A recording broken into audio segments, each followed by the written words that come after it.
Alrighty, guys, welcome back. Earlier, we were discussing Deion Sanders says Shador probably would have been the second quarterback picked if he would enter the NFL draft. And now we're going to talk about ESPN is open for business. But before we do that, I just wanted to remind you guys to like and follow the show. We get a number of questions from viewers that come in during the show, so to ensure that your question gets read on the air, I ask you use the tips and donation link with your question. That link is GSMCPodcast.net. This will put your question at the top of the list so that I can see it, and it also just really helps the show. So, we've got some extra stuff with what's been going on with ESPN and their streaming service that should be coming out soon with Disney and Warner Brothers and Fox, I believe. I'm just waiting to throw my credit card at them. I'm just letting y'all know I'm getting that service. I'm shocked we haven't heard anything else about Fubo TV and them creating a lawsuit or something like that. I'm shocked we haven't heard more about that. You got the largest broadcast companies in the world. You think they're worried about Fubo TV? I didn't even know about. You're the only person I've ever met that has actually watched the program on Fubo television. So no, a lot of other people do too. Yeah, we had to look that up. I was shocked at how many people are actually doing Fubo TV. That's hilarious.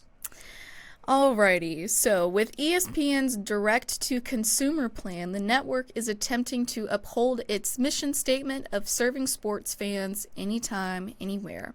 In the process, Disney CEO Bob Iger and ESPN's chairman Jimmy Pitaro are looking to make deals anytime, anywhere. Iger and Pitaro are trying through equity stakes talks with the biggest leagues and with distribution discussions with the largest digital players to add to ESPN's already impressive content lineup and have price points to serve every sports fan.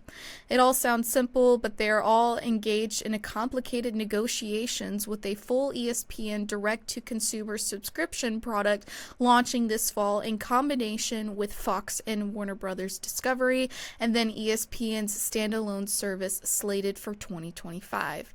At a fee of more than $10 per subscriber, no company has been more important to the cable bundle than ESPN, and no one has benefited more.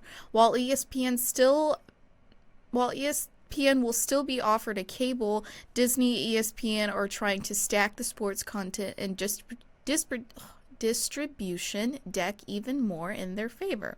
In 2011, ESPN peaked with 100 million cable homes, according to Nielsen, but now it is around 71 million homes. One of the overarching goals of Iger and Pitaro is to reverse the subscriber trend with its direct-to-consumer plan. ESPN goal is to sell one or two minority equity shares in the company, with the NFL and the NBA its top potential candidates. ESPN continues to negotiate with NFL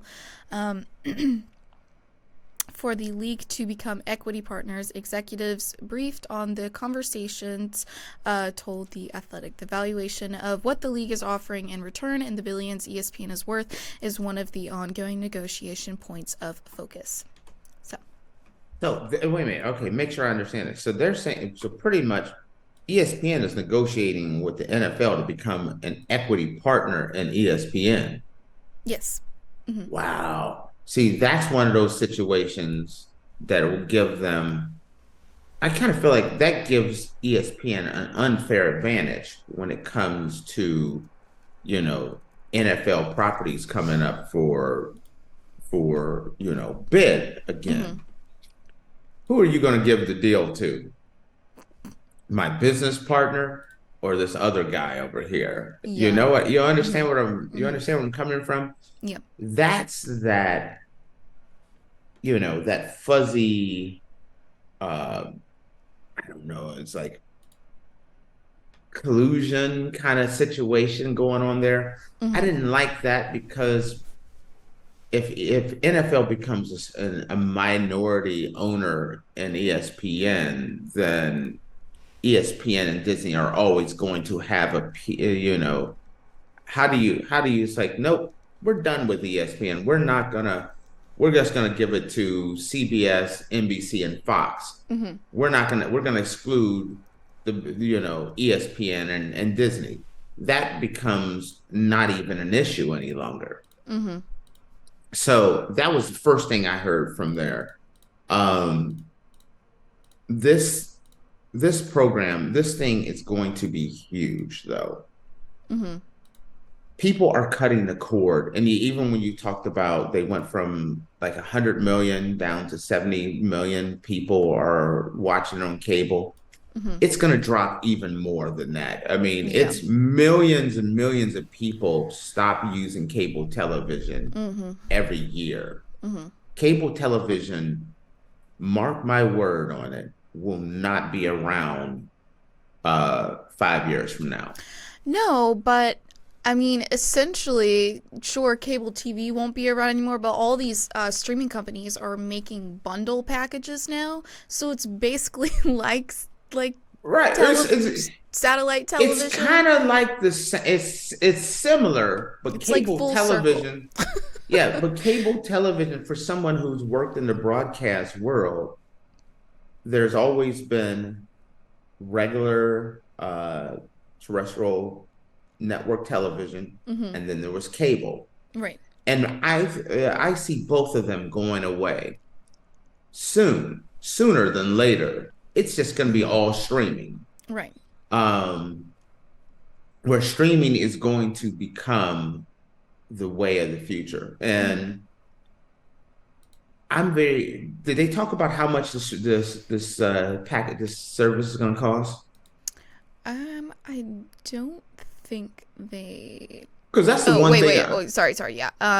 Disney ESPN recently announced a partnership with Fox and Warner Brothers Discovery for a skinny bundle of direct-to-consumer sports programming in the fall that is expected to be priced at $40 to $50 per month, according to network executives briefed on the plans. Yeah, listen. I may be. Remember we were talking about that episode, I mean, with the one where the gas card, the double tapping, you'd be giving out.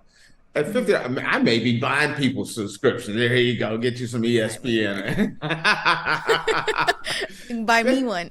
If you're going to be able to get all your sports on one app. I mean, for $50, that's not bad. No, that's not bad at all. Getting every sport ever for $50. You know, that gets you your NFL, your MMA, your college football, because that gets you your Big Ten and your SEC, your ACC, your Big 12, NBA. You get it all on one app. That's nice for $50. Oh yeah, they're getting mine. I'll pay. Listen, I will pay it in dollars or euros, whichever way y'all want it. You can have it. So that's an interesting thing. Something else that you said in here, if you could look this one up for me, because I didn't read the article. Sounds like they're saying ESPN's going to come out with their own standalone app as well. Yes. Now explain, just read that again, just to clarify if you have that one. Because that's a kind of a weird one, right? Yeah, because if they're going to be partnering, because I mean Disney is owned. ESPN is owned by Disney, so if Disney and Warner Brothers are coming together making a sports streaming service, it doesn't necessarily make sense as to why ESPN is going to do a standalone. My take is traditionally Disney and ESPN just count them as one. Okay. The stream. Go ahead. ESPN has been planning for years to launch its direct-to-consumers product by 2025. It already has a direct-to-consumer service, ESPN Plus, which mostly offers extra programming and not the top games, but features popular sports like UFC and various soccer competitions. And its internal D2C planning, ESPN is focused on offering that will cost much less than the $100 plus per month cable often requires. Meanwhile, ESPN will take its standalone direct-to-consumer product to the market in 2025 at a $25 to $30 per month, according to executive briefs on the discussion. With these packages, Ones like YouTube TV, which runs $70 plus per month. It includes other services such as NBC, CBS to go along with ABC, ESPN, Fox, and TNT Sports. ESPN is trying to give its fans more options. So Interesting. Sounds like ESPN Plus is going to have to go or will go away eventually. I'm not a fan of ESPN Plus at all. I think my dad has ESPN Plus, and like sometimes we can get like certain games that we want to watch on ESPN Plus, but more times than not, there aren't games that we want to watch on ESPN Plus. No. So I had ESPN Plus, and I watched it so little that even when there was something on ESPN Plus to watch, I was so used to not watching ESPN Plus that I still didn't watch it. yeah. Because I don't want the 15th round of the Australian Open and the Tiddlywink Championships. You understand? Yeah. That's the kind of stuff that they be putting on ESPN Plus. Yeah. It should be ESPN minus.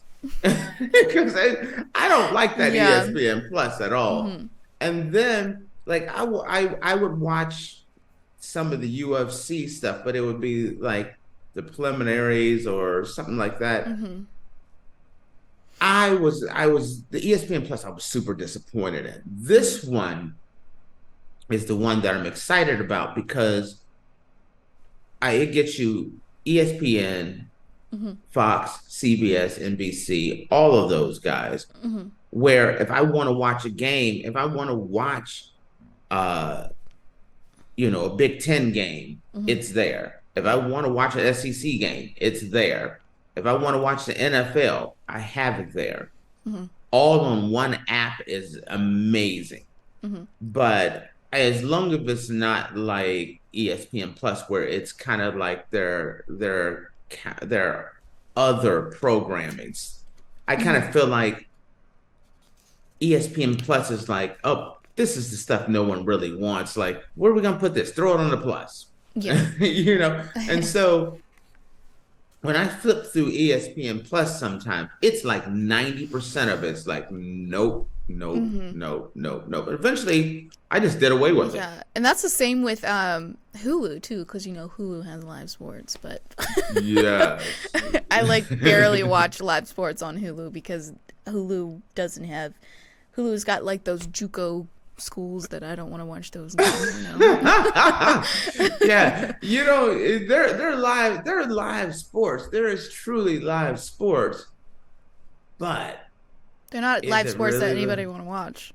Like I said, it's the National Tiddlywink Championships, and it's gonna be live. You know what I mean? Yeah.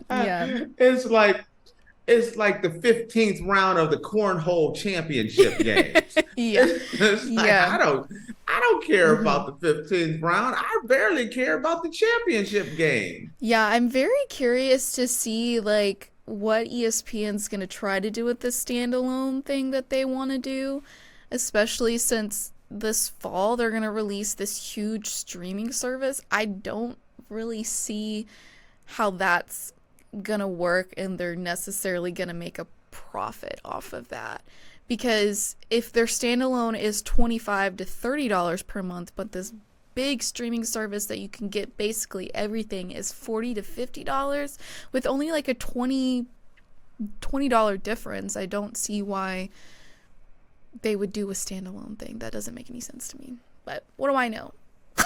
I know. Oh, yeah. Crazy, but interesting. Yeah. Yeah. Alrighty, guys. Well, with that, we're going to take a quick break, and when we come back, we're going to dive into our Friday special of our dating horror stories. So make sure you guys stick around.